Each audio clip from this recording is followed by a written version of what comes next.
In an effort to be somewhat sensible this year, I've decided to instigate some rules for my spending. These are some items that I've either reflected on because last year I really didn't gravitate towards these kind of items, or for whatever reason I have deemed, do you want to know what, Cassie? No, let's pump the brakes in 2025. Maybe we can pick things up again in 2026, but based on previous behaviour or whatever reason, I've got to say no. Now, there is one big blanket exception, and that is if something is just so wildly, fabulously magical and opulent and is a story in and of itself and just makes my heart swoon, then maybe it has to happen. But generally, these are the rules that I'm keeping to. These are the luxury items I'm not buying in 2025. Guys, if you're new here, my name is Cassie and I'm a self-diagnosed luxury addict. I put out videos on Mondays, Wednesdays and Fridays, so if you like luxury fashion, then you're going to love it here. So head down there, subscribe, turn on the bell, become a member of our luxury addicted family. When are we going to rehab? Never, but we've got rules, but we're still no rehab. Okay, so the first item are PVC heels. Now here's the thing, I've spoken about these with regards to trends in the last sort of handful of videos, and at one point I've got to learn my lesson. I don't think I've ever actually enjoyed wearing a pair of PVC heels. Yeah, ever. There is one thing after another. I have never worn a pair and not had a voice in the back of my head going, why have you done this to yourself? Okay? Whether it is a mule, where the cut of the mule is digging into the sodden base of your toes and the middle of your foot, a strappy little sandal that's cutting into your ankle, God forbid, a PVC pump, a foggy little toe situation, right? It's just, we've gone on and on about the perils of PVC shoes. And the thing is that for some reason, I keep falling for them, okay? I've got, oh, there we go, two, one behind the other. Both of these were birthday gifts, actually, and both of these I have worn a grand total of one time, okay? Because they are, okay, well, they need cleaning. The sling back slides its way down the back of your heel. All of this is just, it's painful, it really is, but what gets me is the juice. I love the way that colours pop on that PVC. It looks like a delicious, gummy little delectable sweet treat that I just want to dig my teeth into, and because of that I keep buying them and then straight afterwards I regret it. We know that the Brito heel from last year, that looks like an orange tango. I love it. Right? I want to do that to it. Sadly, it doesn't feel that way on the feet. It doesn't feel like a gummy treat on the feet. This feels like hell. So I've got to stop. I've got 3 pairs here.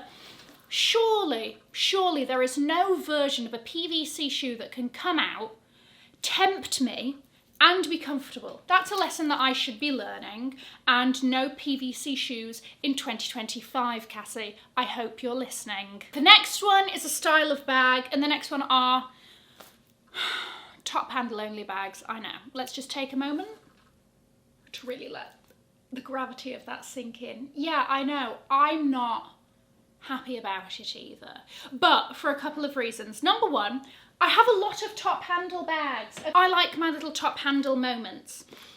Fair enough, actually, that has a crossbody strap. Who is top handle only? Oh, maybe like you. There we go. A top handle moment, okay? I like it. There's something about a top handle that feels like, oh, you've made a commitment to only wear this by its top handle all night. There's something quite ladylike about it. There's something very sort of evening-y. But what I have realised in 2024 is that I really rarely gravitated towards top handle only bags for non-evening, for like daytime activities.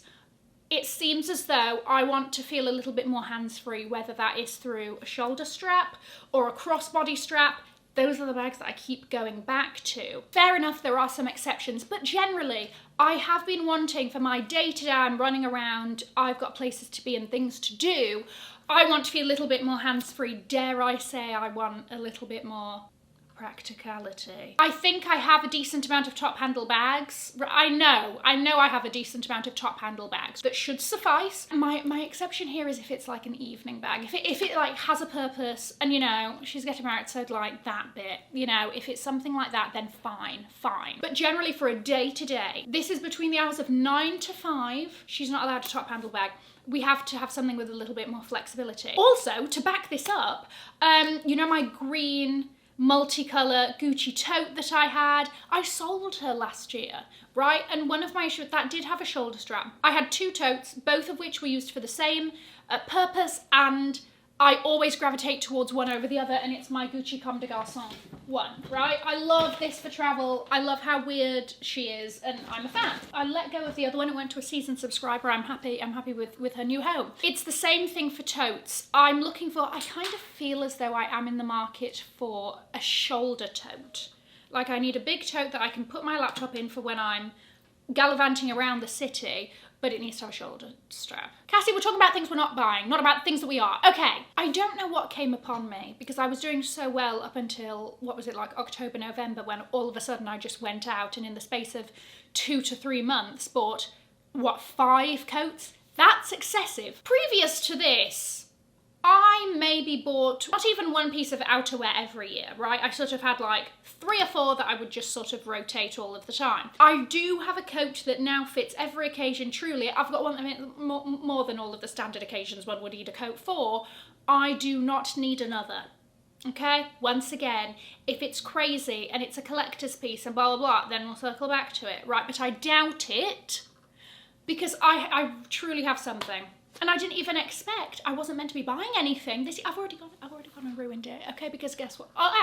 Because she went to Woodbury Common and she bought the Saint Laurent wool coat. From here on out, no more coats. That was the last one for a long time. The next category is a category that, it's a weird one. This is jeans. What is it about jeans that almost feels as though it's a never-ending quest? Unless you're like model measurements, everything fits you fabulously and all of that. I feel like it is a constant hunt for, what do I feel comfortable in? What do I think looks good on me? What is consequently possibly, you know, like on trend, if that's a factor to you, right?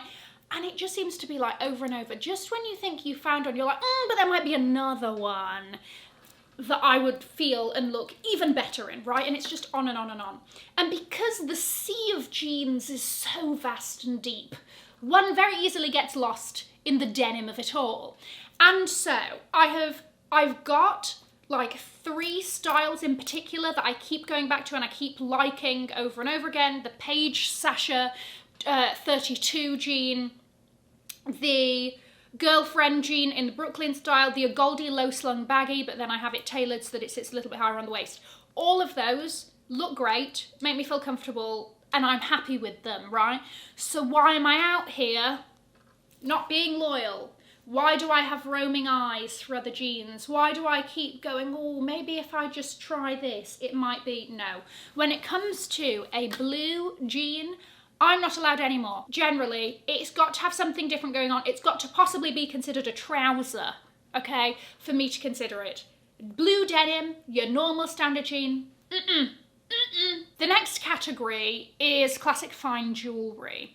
This is an area that generally I think I'm quite good in because I like to go after those fine jewellery pieces that are a little bit different, a little bit more, in my opinion, interesting, tells a bit more of a story, something a bit more off the beaten path. Right? But every so often I have this little voice in my head that goes, yeah, but you've got to have the classics. You've got to have a tennis bracelet, you've got to have a tennis necklace. But I don't think that's me. And this really is just tell myself to stay strong in that, right?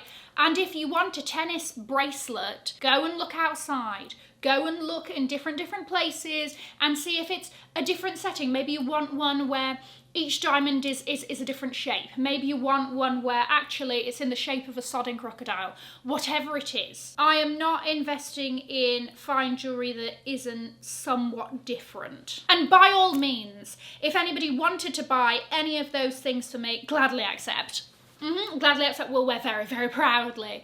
But I'm just saying, If it comes to my own money, these are the rules. I've got to have some sodding rules, otherwise you know me. I'll be all over the place. Okay, so duplicate bags, once again, generally quite good about this, however I can slip up. For example, the bag style that I have the most of is a Fendi baguette. Are they all different? Yes. But they are all Fendi baguettes. The Fendi Mama, by the way, is not a Fendi baguette, technically. It's a different style, so that's allowed. But generally, I really like the fact that my bag collection is a pick and mix. It's a little bit all over the place. There's something for everything and whatever, right? And I like that about it. This means no more P9s. In 2025. No, probably ever, right? I mean, this is the perfect colour, perfect size. What do I want with another one? Same thing goes for Birkins and Kellys.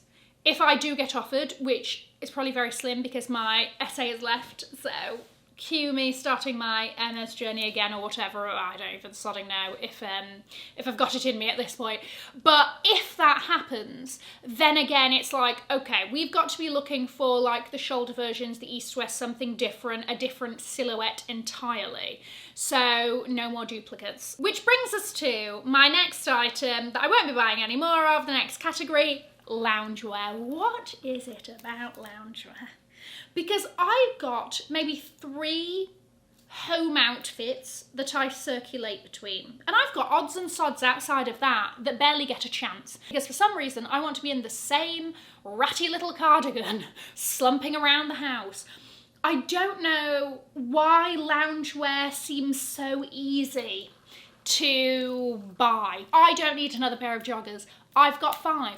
Got 5 sodding sweatpants. What do I need one more for? Right? I've got one for almost every day of the week. I've washed in between that. Yeah, like the sweatshirts, all of that, I will say merch does not count. Concert merch does not count because that is memorabilia / a souvenir. My home uniform was ticked off a long time ago, so I'm not allowed any more sodding loungewear. And my last category is something that I bought a lot of last year, and again, have no business adding to this year unless it's something really exciting. That would be sunglasses. Not only did I, for some reason, end up, I maybe had what, 4 or 5 pairs of sunglasses that I bought last year. No, between buying and was very kindly gifted by 2 brands. Let's pump the brakes, right? Again, it's got to be out of this world. It's got to be, oh my gosh, you don't have any pair of sunglasses that comes close to the majesty of these ones that you've seen. Otherwise, I'm okay. I'm okay, I'm covered. There really is no standard sodding sunglass that is wildly different from what I've got. So dig into your own sodding drawers, Cassie, and shop your closet. Okay, there we go. What are you not buying this year? Let me know what shopping rules you've imposed on yourself for whatever reasons. I'm going to leave a link to another video over here in case you haven't already seen it. Have an amazing morning, afternoon, or evening wherever you are. And in the words of my father, if you've enjoyed it, tell your friends. If you haven't, keep your mouth shut. I'll see you in my next video. Mwah. Bye, guys.